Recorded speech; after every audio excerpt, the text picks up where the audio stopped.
Hello, fellow kids, and welcome back to What is Politics, where we're figuring out how ordinary people can achieve our political goals.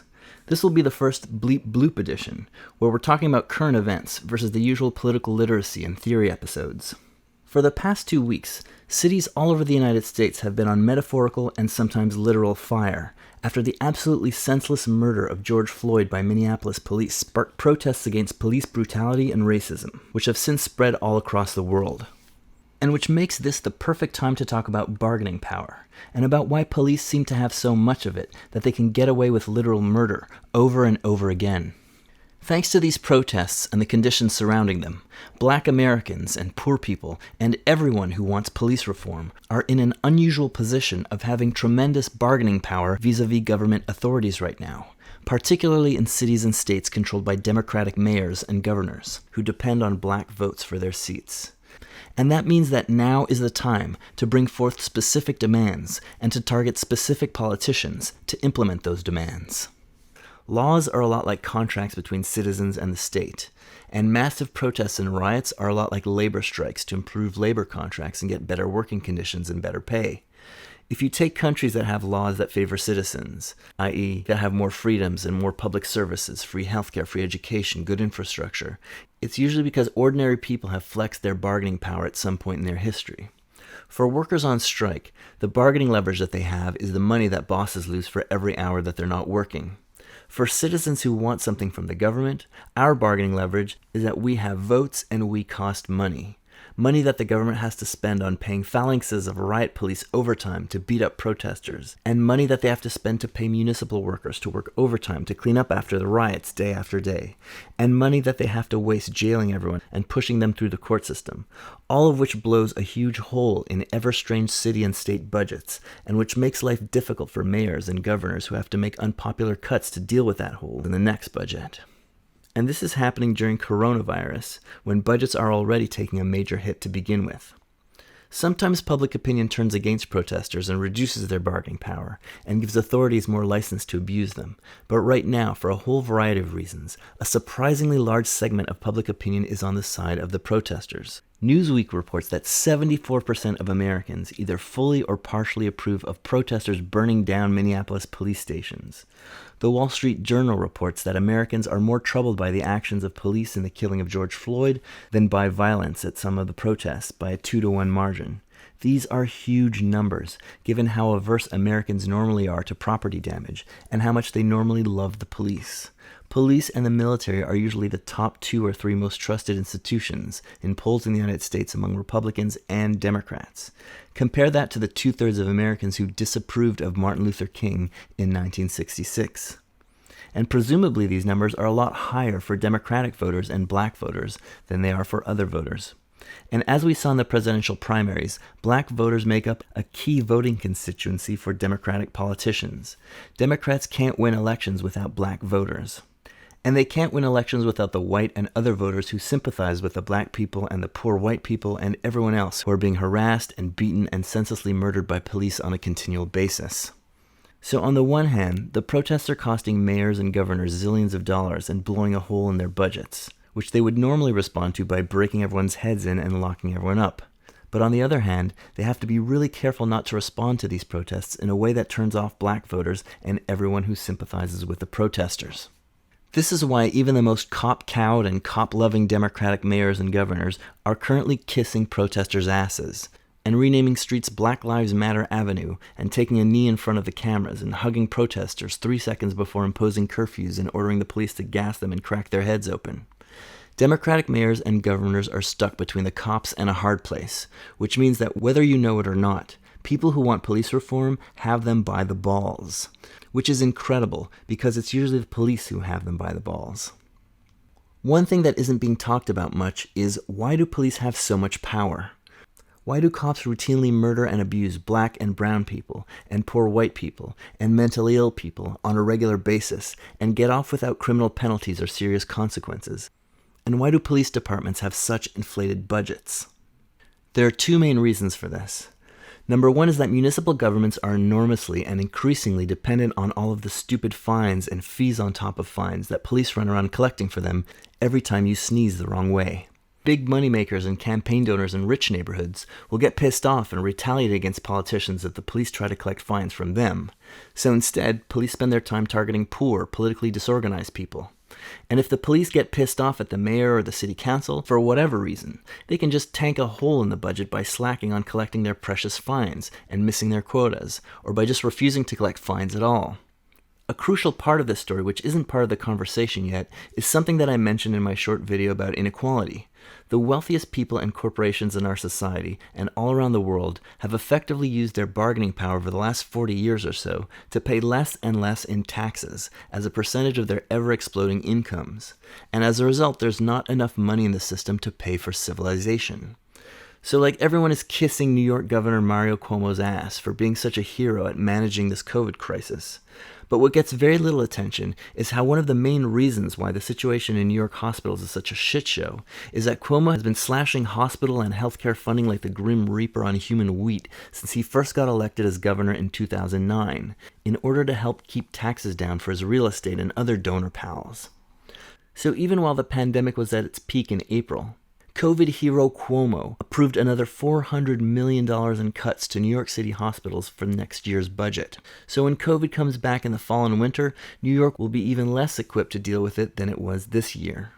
As a result of this sort of thing happening all over the United States for the last 40 years, in the wealthiest society in human history, schools are falling apart, hospitals are falling apart, transportation systems are falling apart, and infrastructure is falling apart.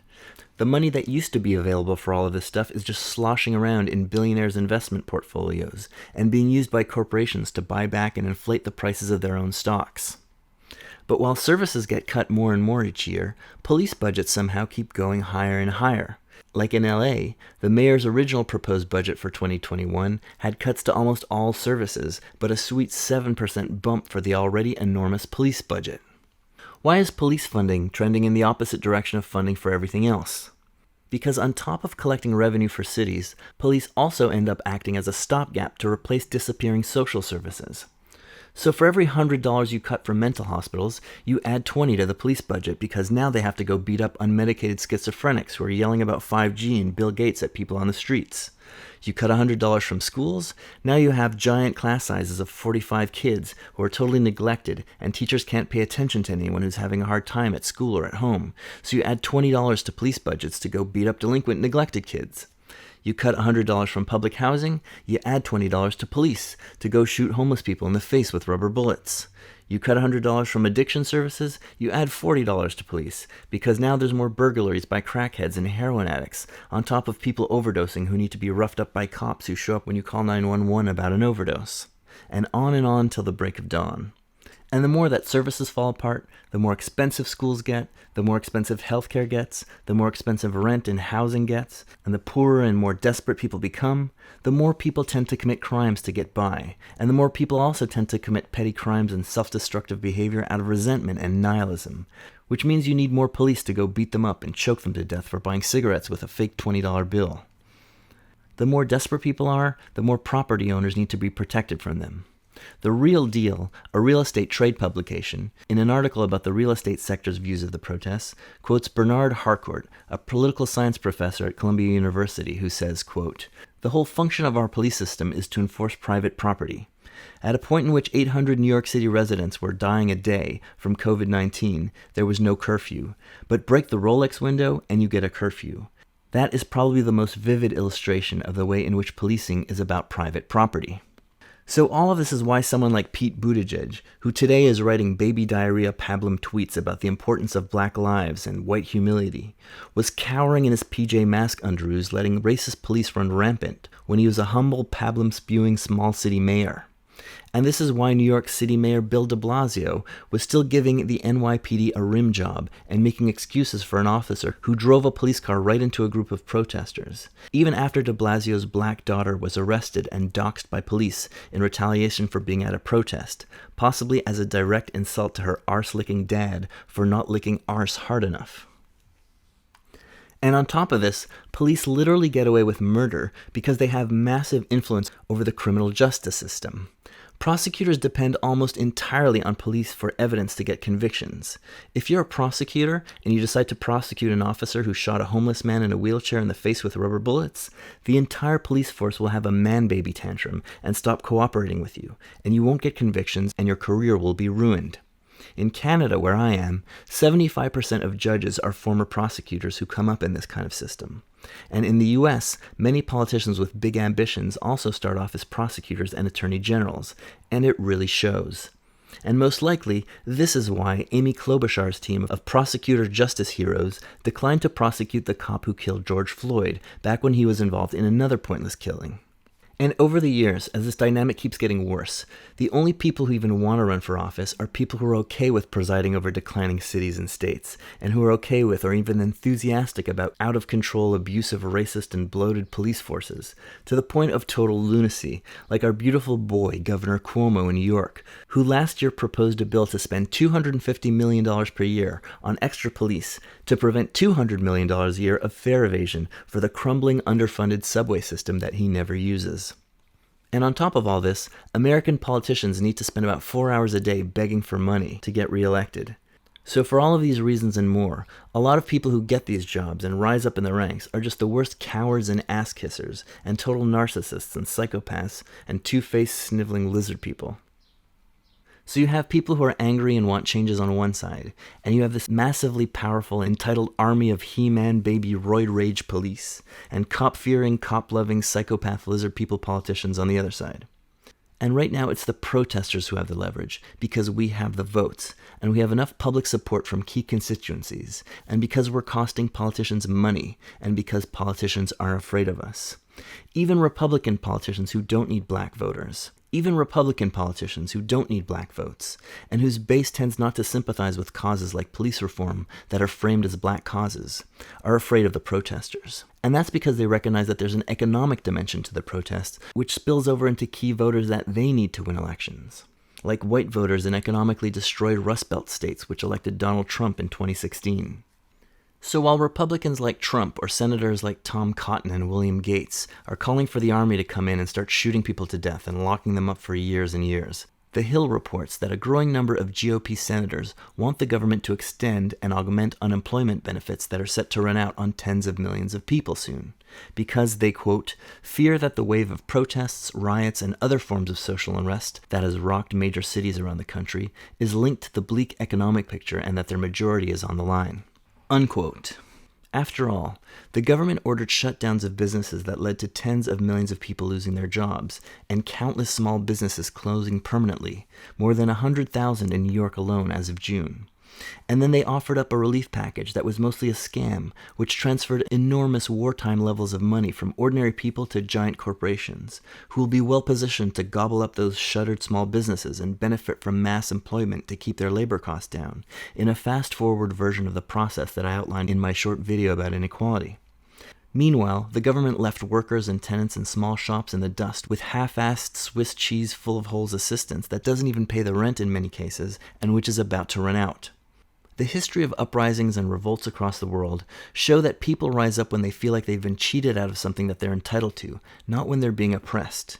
It's really telling that in response to the coronavirus shutdowns, people who can afford to brandish $10,000 machine guns and drive $80,000 cars were out protesting for their right to get haircuts and manicures by low-wage workers. But those people whose lives were being destroyed by unemployment with little help from the government stayed home and didn't think to go out and protest to demand adequate aid. 50 years of propaganda dedicated to making middle and upper-class people as selfish and entitled as possible has had its effect, as has 50 years of telling poor and working-class people that your suffering is your own fault, and that no one will help you when you're in need, including your government. You just go get evicted and starve and cry all alone. But where the economic devastation of Corona didn't propel people into the streets, the utterly senseless death of George Floyd under the knee of an elementary school bully while 3 overgrown armed toddlers looked on like brain-dead gorillas did propel them into the streets. And if these protests are being fueled by economic distress, they're not going to go away anytime soon, because the economic devastation caused by the US government's decision to respond to coronavirus by looting taxpayers to feed their biggest donors is not going away anytime soon either. And now that protesters are out and angry and flexing our bargaining power and having politicians afraid of us, We need to capitalize on this and make specific, targeted demands. When you're in the power position and you don't make demands, the people in power will be the ones who decide what to give you. And usually that means that they will give you as little as they think they can get away with.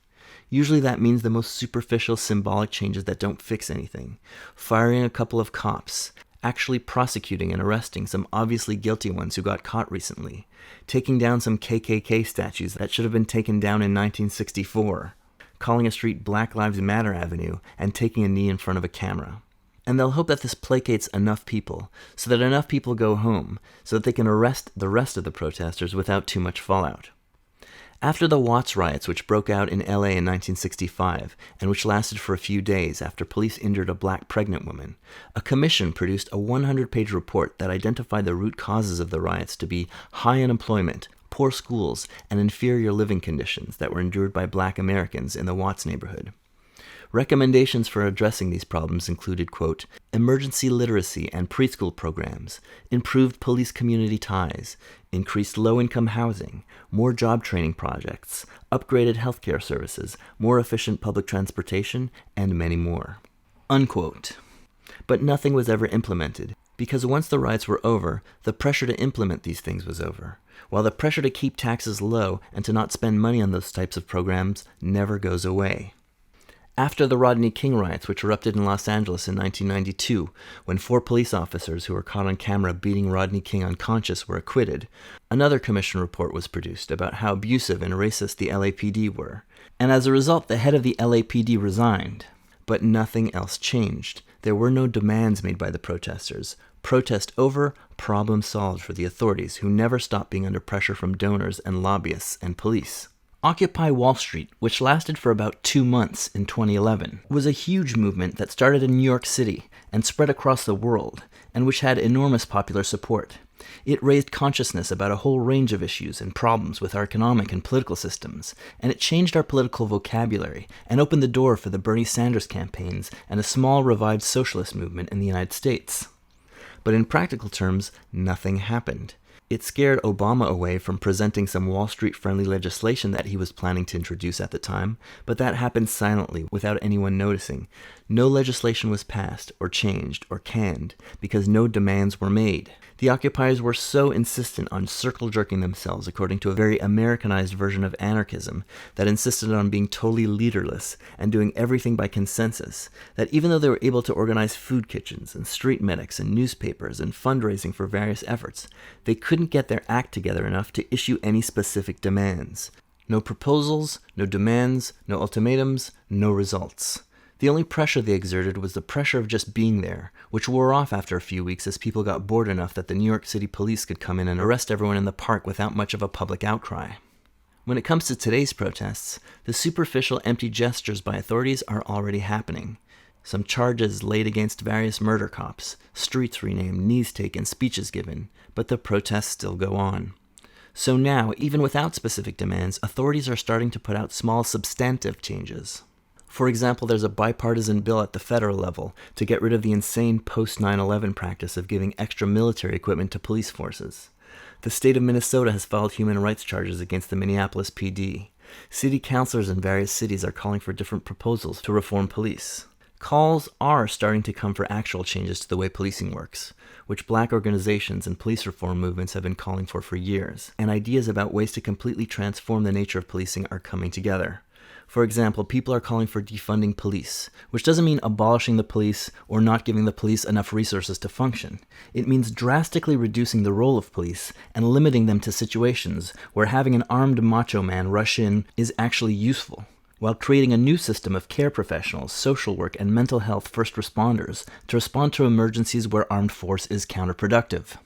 If you want to capitalize on this magic moment and use it to make the changes that you want to see, ask local organizations that are focused on anti-police violence and related issues which legislation they want and which city councilors or state legislators to put pressure on. Find out if there are any state or municipal representatives who are already on your side, and find out if they have any legislation in the works.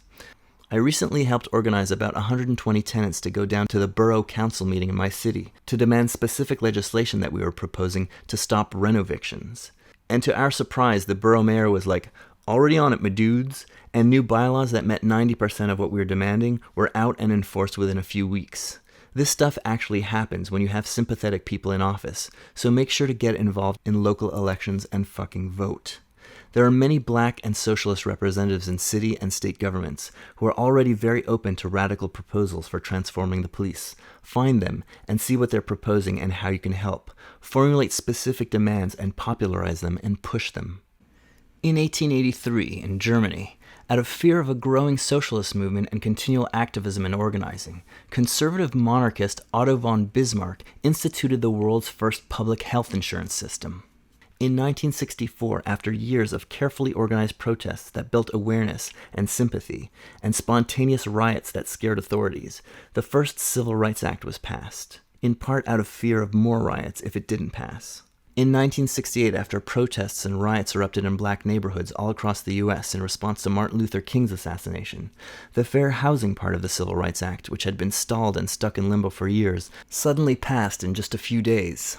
The reason that those movements succeeded where others failed was that those protests and riots and movements happened in a context of specific demands and even pre-written legislation. As I'm writing this, a veto-proof majority of Minneapolis City Council members just announced their commitment to disbanding the city's embattled police department and replacing it with something along the lines that I just mentioned above. And they signed a pledge to that effect. When the mayor of Minneapolis, who got elected on promises to fix relations between police and citizens, told a crowd that he didn't believe in disbanding the police, he got booed into silence and told to go home, and threatened with getting voted out of office next year, in what the New York Times described as, quote, humiliation on a scale almost unimaginable outside of cinema or nightmare, unquote. Now I see that Bill de Blasio, who a few days ago was pathetically defending police driving into crowds with their cars, is now also promising to cut funding for police and to spend more on social services. And there you go. Now your work is cut out for you. That's the demand. Reduce police services to things that require force and replace the rest with social service response teams. Make sure that your city council makes the same pledge as the Minneapolis city councilors made. If you're in New York, don't let de Blasio get away with some superficial tinkering that he's probably planning to sneak by you. Push him to do what Minneapolis is doing.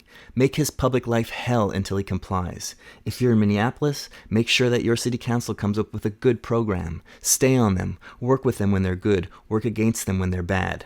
Find the groups that work on these issues and ask them which specific proposals they're pushing, and help them spread the word and make the demands. Find out which politicians are in the way of progress, and then go protest and boo them and threaten them with primaries and elections, and flood them with emails and petitions and protests, and flood council meetings with people all making the same demands over and over and over. Shame any politician who gets in your way until they buckle. Blast these proposals all over social media. Make sure that all your friends know what the demands are, and which legislators and councilors need to be pressured, and which legislators are on your side, and keep protesting until real change happens. And don't be fooled or placated by supposed protest leaders or politicians who will rise up in this moment and pretend to be on your side for the glory, but who offer empty slogans of peace and love, but with no actual proposals or demands. And very importantly, make sure that everyone understands that the current situation is related to 40 years of tax cuts on the rich. If we don't reverse that situation, we can make some important improvements, but we won't have adequate money to fundamentally change the system, or to do things like replace police with care workers. Taking on the wealthiest people and corporations will require a civil rights scale movement and beyond, and will be a longer-term struggle than just these protests. When Martin Luther King started calling for economic redistribution, that's when he got shot. No one is more entitled in the world than the ultra-rich who own our countries and buy our governments, and they will lash out when threatened. But ultimately, we have the power if we are organized and adamant and keep protesting. So keep it up and get ready to start up once again after things die down if things aren't moving in the direction that we want and that we need. And don't forget to wear a mask when you're out in the crowds. Protect our elders and everyone who's vulnerable to COVID-19. And thank you for listening. Please share this with your friends and your social networks. And if you can afford to, please subscribe to the What is Politics Patreon so I can keep this up after my COVID Trudeau bucks run out. And as always, if you have any questions, critiques, corrections, or comments, send them to worldwidescroats@gmail.com or post them on the YouTube videos. And until next time, see ya!